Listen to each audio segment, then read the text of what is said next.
सीधी बात, नो बकवास दोस्तों, पॉइंट टू पॉइंट बात करेंगे जो कि आपके एग्जाम से रिलेटेड है। ठीक है, कुछ भी एक्स्ट्रा आज की इस वीडियो में आपको नहीं मिलेगा। रियलिटी जो है वो मैं आपको बताऊंगा, एक्चुअल में जो डाटा आया है, और आपने भी बहुत सारी चीज़ों को देख लिया है। तो यहाँ पर जितनी भी चीज़ें आज मैं आपको बताऊंगा ना भाई साहब, बिल्कुल 100% रियल होंगी। और आपका जो आकलन होगा ना वो आपको ये बता देगा कि हाँ वाकई ही जो चीज़ें आज मैं आपको बता रहा हूँ ना उसमें सच्चाई है। ठीक है, देखिए सीधी बात करेंगे, कुछ भी आपको बकवास नहीं इसमें मिलेगी। तो वीडियो बहुत इंपॉर्टेंट रहेगी, आपकी ज़िंदगी बदल देगी दोस्तों। यकीन मानना, अगर आप भी अभी ये गलती कर रहे हो ना तो भाई साहब बाद में आपको भारी नुकसान हो सकता है। ठीक है, और ये गलती अभी भी ना 90% कैंडिडेट्स कर रहा है। ठीक है, एक्चुअल में जो चीज़ें होती हैं एक भर्ती की, वो बेसिक चीज़ें ना हर बच्चे को नहीं पता होती, वो मात्र 10% बच्चे को पता होती है। ठीक है, तभी उनका सिलेक्शन हो पाता है, और ये 90% हो जाते हैं बाहर। ठीक है, देखिए दोस्तों, अगर देखा जाए तो जब भी कोई नई भर्ती आती है ना तो स्टार्टिंग में उसमें जो एक नया जोश होता है बच्चों में वो ज़्यादा होता है, लेकिन जैसे जैसे एग्ज़ाम हो जाता है, आंसर की आती है, उसके बाद में बच्चों का वो जोश है ना वो कम होता चला जाता है। ये लगाओ कि बच्चा ना बिल्कुल 10% ऐसा रहता है जो एक्टिव होता है। ठीक है, और यहाँ पर भी दोस्तों अभी ऐसा ही चल रहा है। ठीक है, तो देखिए दोस्तों, वीडियो में आगे बढ़ने से पहले मैं आप लोगों को एक बड़ी खुशखबरी देना चाहता हूँ। देखिए हमारे बीच में दोस्तों, अगर आप चाहते हैं कि आप बिल्कुल फ्री में कोई अच्छा मॉक टेस्ट दें, क्योंकि दोस्तों आप कहीं भी चले जाओ आपको मॉक टेस्ट देने के लिए कुछ ना कुछ चार्ज देना पड़ता है। ठीक है, लेकिन दोस्तों यहाँ पर ओलाइव बोर्ड आपको दे रहा है बिल्कुल फ्री में all India weekly live test देने का मौका, जिसमें दोस्तों आपको कुछ भी नहीं करना, ना ही आपको अपनी जेब से एक भी रुपया देना है। दोस्तों ये आप लोग हिंदी और इंग्लिश दोनों लैंग्वेज में दे सकते हैं। और दोस्तों एवरी सैटरडे संडे, यानी हर सैटरडे संडे को आप लोग ये फ्री में टेस्ट देख सकते हैं, बिल्कुल फ्री में, कुछ भी आपसे चार्ज नहीं लिया जाएगा। जहां पर दोस्तों आपको एग्जैक्ट एग्जाम इंटरफेस मिलता है, उसके अलावा आपको ऑल इंडिया रैंकिंग मिलती है कि भाई आपकी तैयारी एक्चुअल में कैसी है, उसके अलावा आपको बहुत सारी चीज़ें मिल जाती हैं। ठीक है, तो भाई देखो आप लोग बिल्कुल फ्री में यहाँ पर दे सकते हो, क्योंकि देखो हर जगह आपसे पैसे लिए जाते हैं, लेकिन एक मात्र ओलाइव बोर्ड एक ऐसा है जो कि कैंडिडेट्स के बारे में सोचता है। क्योंकि तैयारी के दौरान दोस्तों कैसे वो पैसे से तंग रहते हैं ना, ये भाई साहब आप सभी को पता है। तो इसलिए यहाँ पर अगर आप रेलवे एनटीपीसी की इस बार तैयारी कर रहे हैं ना तो एक बार यहाँ पर जरूर जाएं, मैंने लिंक डिस्क्रिप्शन में दे रखी है, उसे जाकर आप लोग वहाँ पर रजिस्टर कर लीजिए, और बिल्कुल फ्री में, एक भी रुपये नहीं मिलेगा। और जब तक आपका दोस्तों एग्जाम होगा ना, हर सैटरडे संडे बिल्कुल फ्री में आप यहाँ पर लाइव मॉक टेस्ट दे सकते हैं। जैसे ही दोस्तों आप नीचे जो मैंने डिस्क्रिप्शन में लिंक दी है उसके ऊपर क्लिक करेंगे तो आपके सामने इस तरीके से इंटरफेस आ जाएगा।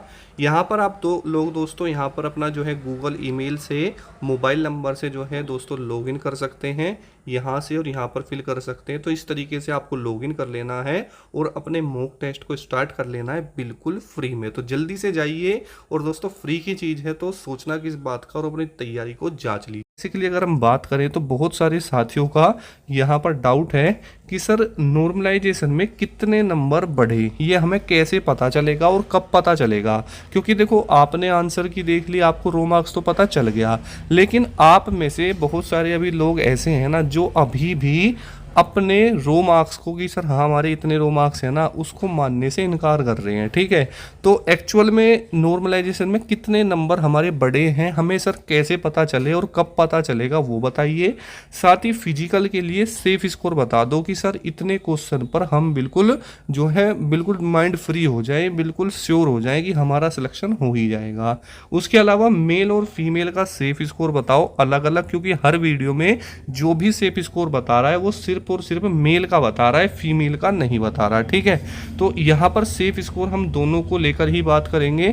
उसके अलावा रियल कंपटीशन कितना है उसको बताइए भाई। ठीक है, तो उसको भी मैं आपको अच्छे से समझाऊंगा। साथ ही दोस्तों यहाँ पर देखेंगे कि भाई रिजल्ट आपका कब तक आएगा।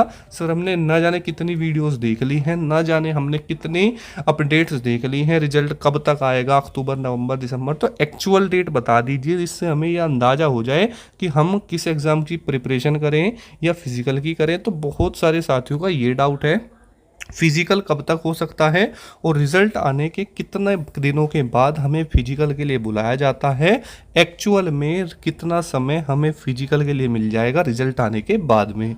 उसके अलावा अब आपको क्या गलती नहीं करनी है वो मैं आपको बताऊंगा। साथ ही कम नंबर वाले अब क्या करें जो परेशान हैं, क्या उन्हें वेट करना चाहिए नॉर्मलाइजेशन का, या रिजल्ट का वेट करना चाहिए, या दूसरे एग्ज़ाम की प्रिपरेशन करनी चाहिए, या फिर फिजिकल की तैयारी करनी चाहिए। ठीक है, ये सारे बहुत सारे क्वेश्चंस आप सभी लोगों के दिमाग में दोस्तों अभी भी होंगे। तो इन सभी के आंसर देने दोस्तों मैं आया हूं, और यकीन मानना मैंने भी 4 से 5 एग्ज़ाम क्रैक किए हैं। मैं जितनी भी चीज़ें बताता हूं दोस्तों अपने लाइफ के एक्सपीरियंस से बताता हूं, ना कि किसी और की वीडियो देखकर या किसी से कुछ सुनकर। ठीक है, जो भाई सच्ची बात है ना वही मैं आपके सामने दोस्तों रखता हूँ। ठीक है, उसके अलावा यहाँ पर बहुत सारे डाउट ये भी हैं सर, जो नेगेटिव मार्किंग होती है क्या उससे नॉर्मलाइजेशन पर कोई फ़र्क पड़ता है? मान के चलो अगर हमारे ज़्यादा नेगेटिव हो जाएं तो उससे नॉर्मलाइजेशन में जो बच्चों के नंबर बढ़ते हैं तब उसमें भी कोई फ़र्क पड़ता है? बहुत सारे लोग ये सोचते हैं, मान के चलो हमने 130 क्वेश्चन किए हैं, उसमें से 30 क्वेश्चन सर हमारे गलत हो गए हैं। ठीक है, तो क्या जो हमें नॉर्मलाइजेशन मिलेगा तो हमारा तो स्कोर 100 नंबर से 100 क्वेश्चन से डाउन चला जाएगा, क्योंकि भाई 30 तो हमारे गलत हो गए, नेगेटिव मार्किंग भी है।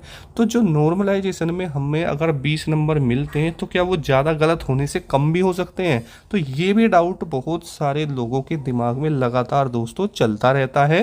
तो ये भी मैं आपका दोस्तों जड़ से बिल्कुल क्लियर कर दूंगा। और बाकी दोस्तों सीधी बकवास नो, सीधी बात नो बकवास रहेगी दोस्तों, सेफ स्कोर बताऊंगा और अच्छे खासे तरीके से ये चीज़ें मैंने बनाई हैं वो चीज़ें मैं आपकी क्लियर कर दूंगा। ठीक है, तो देखिए दोस्तों सबसे पहले तो आप ये समझ लीजिए कि आपको कब पता चलेगा नॉर्मलाइजेशन का। तो दोस्तों देखिए अभी कुछ समय के बाद में आपका रिजल्ट रिलीज हो जाएगा, उसके बाद में आपका जो है लिस्ट में आप नाम देख पाएंगे। ठीक है, लेकिन में एक्चुअल में जो मार्क्स है ना वो आपको लास्ट में पता चलते हैं, वो अभी नहीं पता चलेंगे। लेकिन ये है कि जैसे आपने अपना रो मार्क्स देख लिया है कि सर मेरे 85 क्वेश्चन ठीक है, मेरे 90 क्वेश्चन ठीक है, या मेरे 95 क्वेश्चन ठीक है, तो उसके अकॉर्डिंग जब आपकी एक कट ऑफ आएगी तो अगर मान के चलो आपके 95 क्वेश्चन ठीक है, ठीक है, यानी कितने नंबर बनेंगे ये दोस्तों, लगभग 190 नंबर बनते हैं।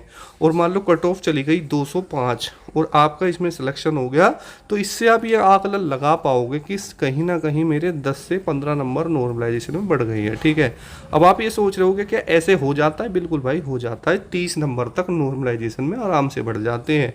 ठीक है, तो इसमें कोई घबराने वाली बात दोस्तों नहीं है। उसके अलावा फिजिकल के लिए क्या सेफ स्कोर हो सकता है? अब भाई देखो मेन बात मैं आपको बताऊं, चाहे कोई भी टीचर हो या आप खुद हो या आप कहीं ऑफलाइन पढ़ते हो, किसी से भी आप पूछ लेना, कोई भी आपको ये नहीं बता सकता कि एक्चुअल में आपका नॉर्मलाइजेशन में स्कोर बढ़ेगा कितना। क्योंकि भाई बेशक से आपकी 10 शिफ्ट रही हो, ठीक है, आपके 5 दिन एग्ज़ाम हुआ, 10 शिफ्ट आपकी रही हैं, और पेपर का लेवल कोई तो आपका इजी बताता है, कोई मॉडरेट बताता है, तो आप किसी से भी पूछोगे ना तो वो हर दिन की जो शिफ्ट है ना आपको कोई इजी बताएगा, कोई मॉडरेट बताएगा, कोई डिफ़िकल्ट। तो ये सभी के साथ है, क्योंकि भाई मान के चलो कोई टीचर है तो वो दोस्तों अपने सब्जेक्ट के बारे में आपको बता सकता है कि एक्चुअल में उसका जो सब्जेक्ट है वो किस लेवल का था। लेकिन भाई आप हो कैंडिडेट, आपकी नज़र में चारों सब्जेक्ट इक्वल होने चाहिए। तो कहीं ना कहीं कोई भी शिफ्ट हो, किसी में रीजनिंग में 2-4 क्वेश्चन अप डाउन रहे हैं, कहीं पर जीके में रहे हैं, कहीं पर मैथ में रहे हैं, ठीक है, तो कहीं हिंदी में रहे हैं। तो ओवरऑल मेरा आकलन ये है कि ज़्यादा पेपर में लेवल में कोई फ़र्क नहीं मुझे लगा।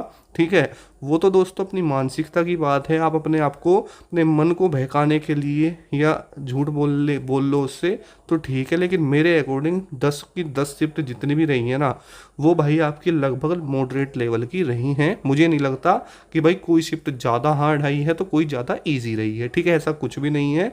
आपने भी अब तक ना जाने कितने बच्चों का स्कोर भी देख लिया होगा, हज़ारों वीडियो देख ली होंगी, लेकिन जो एक्चुअल डाटा निकल के आता है वो यही कहता है कि पेपर में कोई सी भी शिफ्ट में या कोई सी भी में अप डाउन नहीं है। अब देखो हर बंदे को ना अपनी शिफ्ट ज़्यादा हार्ड लगती है। वो क्यों?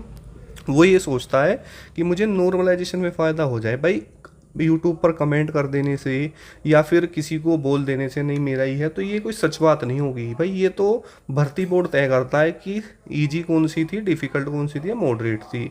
लेकिन भाई जैसे मैंने आपके 10 आपके क्वेश्चन पेपर देखे हैं, तो मेरे पर्सनल एक्सपीरियंस के अकॉर्डिंग मुझे नहीं लगता कि आपका कोई भी शिफ्ट ज़्यादा दोस्तों अप डाउन में रहा है, ठीक है। तो बेसिकली आप बात समझ लीजिए, ये बात आपको समझनी पड़ेगी और दोस्तों इस बात को आपको स्वीकार भी करना पड़ेगा, ठीक है। उसके अलावा मेल और फीमेल अलग अलग मैं बताऊंगा, आप टेंशन मत लीजिए, क्योंकि एक्चुअल में चीज़ें क्या है ना भाई, देखो मेल की जो कट ऑफ आती है वो तो कैटेगरी वाइज आ जाएगी, जैसे जनरल है, ओबीसी है, ईडब्ल्यूएस है, एससी है, एसटी है। लेकिन जो फीमेल कैंडिडेट्स की होती है ना, कभी कभी कॉमन कट ऑफ आते हैं, कभी क्या हमेशा ही कॉमन आती है, ठीक है।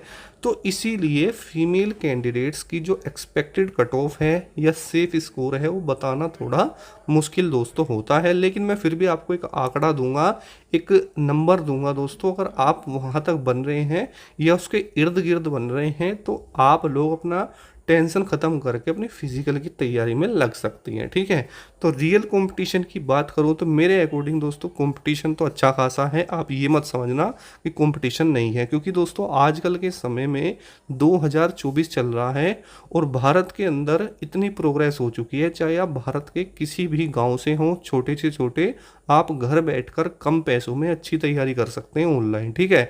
तो आज के समय भाई जो फार्म भरता है ना वो पढ़ाई करता है, कोई ज़्यादा करता है कोई कम करता है, बस फ़र्क इतना है। नहीं दोस्तों पढ़ाई सब करते हैं, तो कंपटीशन अच्छा खासा है। और भाई गवर्नमेंट जॉब की वैकेंसी कभी कभी आती है, और यूपी पुलिस की आपको पता है 2018 के बाद में सीधी अब आई थी, तो कंपटीशन अच्छा है। अपने दिमाग में ये मत सोचना कि भाई मेरा सिलेक्शन आसानी से हो जाएगा, क्योंकि देखो एग्ज़ाम तो हो चुका है लेकिन फिजिकल है, तो फिजिकल आप देख लेना। उसके बाद रिजल्ट कब तक आएगा, तो बहुत सारे लोग सिर्फ रिजल्ट का इंतज़ार कर रहे हैं। दिन में न जाने 100 वीडियो देखते हैं, 50 देखते हैं, 10 देखते हैं, सिर्फ यूपी पुलिस की देखते हैं रिजल्ट कब आएगा, सर्च करेंगे फिजिकल कब आएगा। तो एक्चुअल डाटा तो दोस्तों ये कहता है कि अभी एग्जैक्ट किसी को भी नहीं पता कि रिजल्ट आएगा कब। भाई कम से भी कम मुझे जो लगता है आपका जो रिजल्ट है दोस्तों अक्टूबर के लास्ट तक या दोस्तों नवंबर में आपको देखने के लिए मिलेगा, क्योंकि भाई मैं भी तो उनमें से ही हूँ, मुझे भी नहीं पता क्योंकि मैं थोड़ी भर्ती बोर्ड में हूँ। लेकिन एक आंकड़ा जो कहता है वो ये कहता है कि अक्टूबर एंड या नवंबर में रिजल्ट आपका देखने के लिए मिल जाएगा।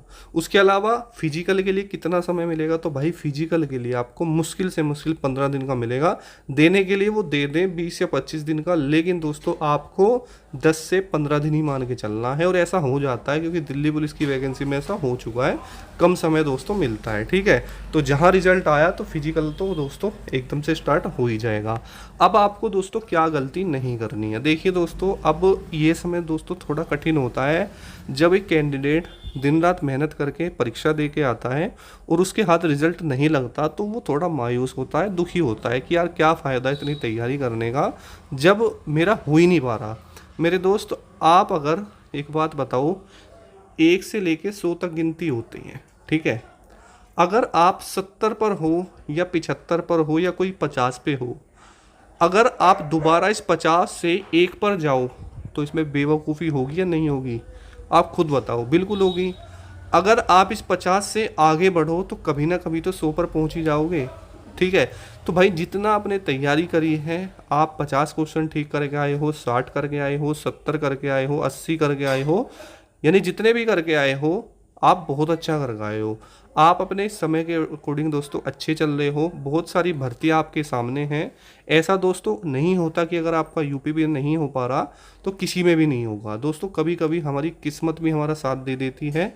दोस्तों मैं अपनी बताऊं तो मैं शुरू के कम से कम 10 एग्ज़ाम में दोस्तों फेल हुआ था, उसके बाद एग्ज़ाम क्रैक होने स्टार्ट हुए थे। दोस्तों जब आप एक लेवल पे आ जाते हो ना, उसके बाद ही आपके एग्ज़ाम क्रैक होने स्टार्ट होते हैं, ठीक है। और अपने आप पर विश्वास रखो, सबसे बड़ी चीज़ दोस्तों यही है। आपने एसएससी जीडी का फार्म बना होगा, रेलवे एनटीपीसी का भरा होगा, उनकी प्रिपरेशन करो, ठीक है। अच्छी से अच्छी नौकरी आपको मिल जाएगी, लेकिन दोस्तों कभी भी ये मत सोचो कि अब मैं अपनी तैयारी छोड़ दूंगा, ठीक है। कम नंबर वाले के लिए मैंने अभी बताया कि ज़्यादा दुखी मत हो, नॉर्मलाइजेशन में अगर फ़ायदा मिलेगा तो मिल जाएगा, नहीं तो दूसरी की भी तैयारी करो, क्योंकि देखो नंबर आपके कम हैं। अगर 1% आप फिजिकल में चले भी जाते हो ना, तो भाई उसके बाद क्या आपकी प्रोबेबिलिटी बन जाती है कि आप फाइनल में आपका हो जाएगा, तो आप समय ही खराब करोगे। इससे अच्छा है कि आप अपनी तैयारी को और बढ़ाएं, मेहनत करें, ठीक है, और इससे अच्छी नौकरी लेने का प्रयास करें, ठीक है। तो एक्चुअल चीज़ें दोस्तों ये कहती हैं। उसके बाद में नेगेटिव मार्किंग से क्या फ़र्क पड़ता है नॉर्मलाइजेशन में, तो भाई मेरे अकॉर्डिंग तो ऐसा कुछ है नहीं, क्योंकि जैसे मैंने देखा रेलवे में, तो मुझे 15 नंबर दोस्तों मिले थे, ठीक है। तो मुझे लगता है कि वो तो शिफ्ट के अकॉर्डिंग होता है कि अगर आपकी शिफ्ट की इतनी लेवल है तो उसके अकॉर्डिंग जितने सबको मिलेंगे उतने ही आपको मिलेंगे, ठीक है। उसके अलावा सेफ स्कोर की मैं बात करूँ तो दोस्तों अगर आप जनरल कैटेगरी में आते हैं और जनरल कैटेगरी में आपके 95 क्वेश्चन के आसपास बनने हैं, तो आप मीच के फिजिकल की तैयारी करो। उसके अलावा जो भी ओबीसी और ईडब्ल्यूएस कैटेगरी में है 90 से 92 क्वेश्चन ठीक है, तो वो भी अपनी फिजिकल की तैयारी कर सकता है। उसके अलावा दोस्तों एससी में जो भी आता है और लगभग 85 क्वेश्चन उसके ठीक बनने हैं, वो सेफ है। और एसटी में दोस्तों लगभग 75 क्वेश्चन प्लस वाला सेफ रहेगा। उसके अलावा दोस्तों जो हमारी फीमेल कैंडिडेट्स हैं, जो ये परेशान है कि सर कोई नहीं बता रहा, तो जो भी कैंडिडेट जनरल, ओबीसी, ईडब्ल्यूएस और एससी में आती है और उसके 80 क्वेश्चन ठीक हैं, वो सब अपनी फिजिकल की तैयारी कीजिए।